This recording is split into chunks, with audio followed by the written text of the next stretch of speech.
the spirit and power of Elijah. The spirit and power of Elijah.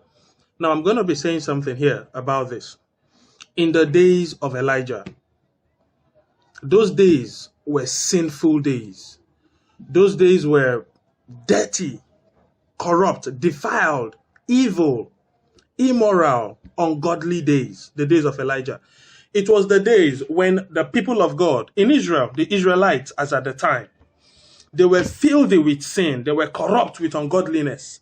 They were dirty with unrighteousness. They lived immoral. They lived ungodly, unholy, unrighteous, wicked, disobedient to the ways and the laws of God in those days.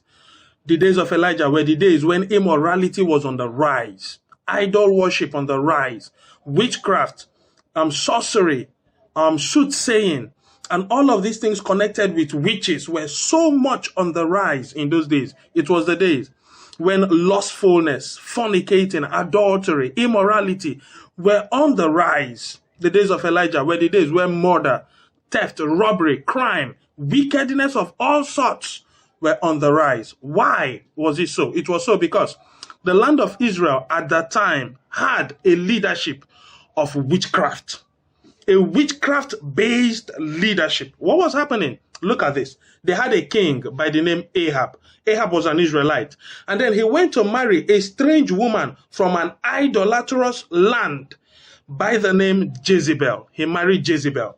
And when Jezebel came in as the queen of the land, Ahab was the king, an Israelite. Jezebel, his wife, from a woman from a strange land.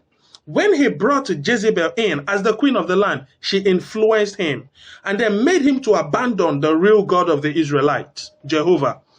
She made him abandon the real God of the Israelites. Now, what happened? Jezebel introduced idol worship in the palace and told her husband, now let us all bow and worship to a god called Baal-zebub, and Ashtaroth. These are demons. These are evil spirits. And Jezebel made the nation, the entire nation, to forsake the ways of God, abandon the ways of God, and then begin to bow and submit to Baal-zebub, a demon, an evil spirit. This spirit is a spirit of lust. This spirit is an immoral, fornicating spirit. This spirit is a spirit of sexual perversion. It's a spirit of sexual perversion. This is the same spirit responsible for gays, lesbianism, transgender, and all of these dirty things we're seeing around today. This is the spirit Jezebel brought in to the land of Israel, introduced this spirit to the people of God, and then made them to begin to worship and bow to this spirit. And now the whole land was corrupt. The whole land was dirty. The whole land was filthy. People fornicating, living in immorality, living life in dirtiness and defilement and ungodliness and unrighteousness. And then what did she do? She began to persecute the real men and women of God. Began to kill the prophets of God. She began to kill the prophets of God. And then build houses for her gods, for her demons, and then instructed the people all to worship her God. Now, I'm going to be telling you something about the days of Elijah, because those days are back. The days of Elijah are back. Jezebel imported demons from her land, where she came from, a strange land, a foreign land. She imported demons and then brought them into the nation of God and made the people of God to bow, to submit, and to worship these imported demons. Demons of lust, demons of fornication, immorality, demons of sexual perversion, demons of abominable acts. She brought them in and made the people to begin to worship them, while killing, annihilating, and destroying people of God who would not submit, who would not bow under her treacherous rule of demons. Now watch this. Watch this. Watch what is going to happen here. There was a prophet in those days by the name Elijah. There was a prophet in those days by the name Elijah. When all these things was going on, when wickedness was on the rise in the land, immorality, sin, dirtiness, idol worship, practice of witchcraft, and all forms of unholiness were present in the land, there was a prophet by the name Elijah. And he stood and he arose and he said, oh no, Wickedness has prevailed over this land. Dirtiness, evil, sin, and unrighteousness has prevailed over this land. Now, what did he do? He decided on his own that he was going to punish the land. On his own. God didn't send him. God didn't instruct him. On his own, Elijah decided. And he said, I am going to punish this land. And what did he do? He commanded. And he said, there shall be no rain. There shall be no dew, no water, no moisture. Nothing will come upon this land until I decide when it happens. A prophet spoke out. A prophet spoke out. A prophet spoke out and he said, there will be no rain, there will be no dew, there will be no water on this land until I decide. And what happened? According to scriptures, he reported to the president, Ahab the king, and said to Ahab and his demonic wife, Jezebel, and said to them, there shall be no rain in this land. As long as sin, dirtiness, and your demonic wife remains, no rain will come on this land. And what happened? The Bible says, for 3.5 years, there was no rain in the land. The land became dry. There was a drought. Famine. There was no food. Everybody was hungry. People were starving, dying. No food, nothing available for anyone. Because the prophet rose up and spoke out. Now, while sin was thriving, unrighteousness was thriving, ungodliness was thriving, there was a prophet. There was a prophet. There was a prophet that spoke out, and a prophet that said, this land will perish because of sin. God didn't send him, remember, he said it out of his own will. Elijah spoke out of his own will, saying, this land will not experience rain until I decide when it rains. And 3.5 years down the line, there was no rain. Why? Because imported spirits, imported beings from a strange realm has come and taken over the land, captured the land, and is oppressing the land. And a prophet spoke out and said, because the people of this land has accepted the ways of darkness, this land will never experience calm or cool of water. It will lack water all along. And it happened so. Now let me tell you something. The days of Elijah is back. The days of Elijah is back. What happened if you read on that story of Elijah? What happened? The Bible says, 3.5 years down the line, Elijah declared and said, now let the rain come down. And immediately the rain came down. Now what did Elijah do? All the prophets of this demon, all the servants and the loyalists of this demon, he put them to a challenge. And he said to them, bring your burnt offering, your sacrifice, to a certain location, and I will bring my sacrifice to that same location. Now, you will kill and slaughter your animal, I will kill and slaughter my animal, and now let us command fire from heaven to come and burn up the animal, to consume the animal. And these demonic prophets, they took up the challenge up and said, yes, if we do this, we will kill you. But if you do it, you kill us. And Elijah said, let's do it.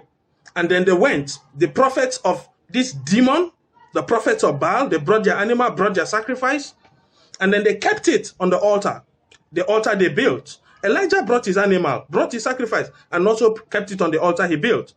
Now it was time for them to call fire down. The prophets of Baal, the prophets of Jezebel, the prophets of this demon, they prayed, they cried, they lamented for hours, and there was no fire coming down. After a long, I think about 3 days of crying and calling and praying, nothing was happening. Then Elijah said, enough. Now it's time for me to negotiate my own God, the God of Israel, the true God, the one and only God. And what did he do? He spoke and said, now let fire fall from heaven. And the Bible recorded immediately fire came down from heaven and consumed the sacrifice of Elijah and burnt it up.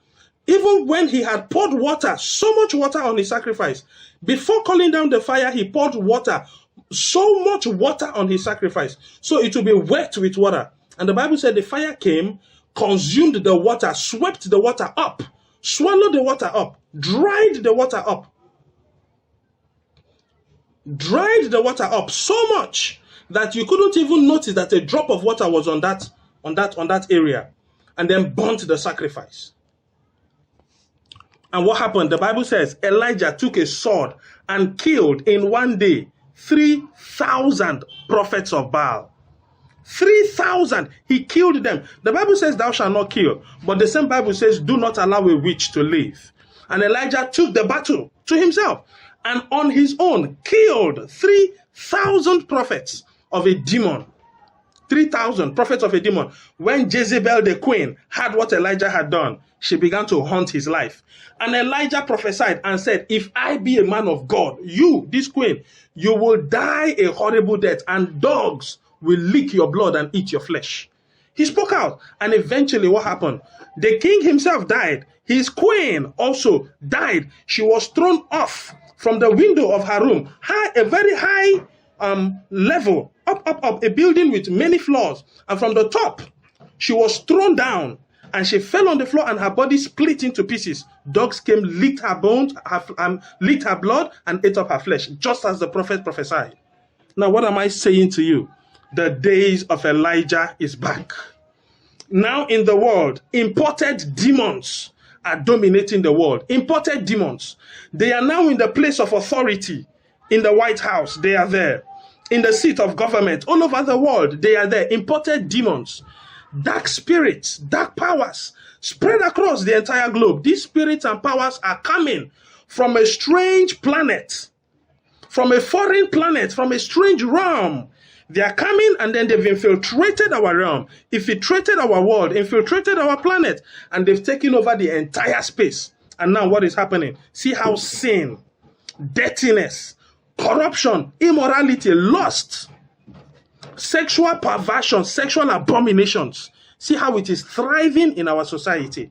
Governments are passing bills to approve gays and lesbians and transgender, homosexuals, and all sorts of bisexuals and the rest to freely and comfortably operate in the society. The days of Elijah are back. Why did I say so? Because God is about to raise a prophet. No, not God is about to raise a prophet. God has risen a prophet, one prophet.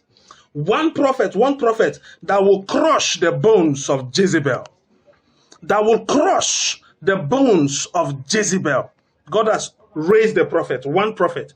And I tell you, the spirit and power of Elijah is back in the world, because this prophet is operating in the power and in the strength and in the might of Elijah. Parakutams kaparandi. Hey, our world is infiltrated with powers from a foreign land. Our world is infiltrated with forces from a foreign nation, from a foreign country, from a foreign planet, from a foreign realm. And these demons from this foreign realm have been imported into our realm and given the places of authority, the places of control of our own world. And now they have spread out witchcraft all over the world. They've spread out immorality, lust, filthiness, and corruption all over the world. And you see people sinning without control. You see people sinning without control. What is God saying? A prophet has risen that will curse and speak judgment over the land. The land will feel the wrath of God. A prophet is arisen. The spirit and power of Elijah is back in the world. Why? Because the world has gone so bad like in the days of Elijah. And therefore God has to bring back the spirit of Elijah to curse this world, to speak against this world, and to knock out these governments and authorities of witchcraft that is leading and ruling all over the world today. Hey, we are in a phase when we will begin to see the power of God, the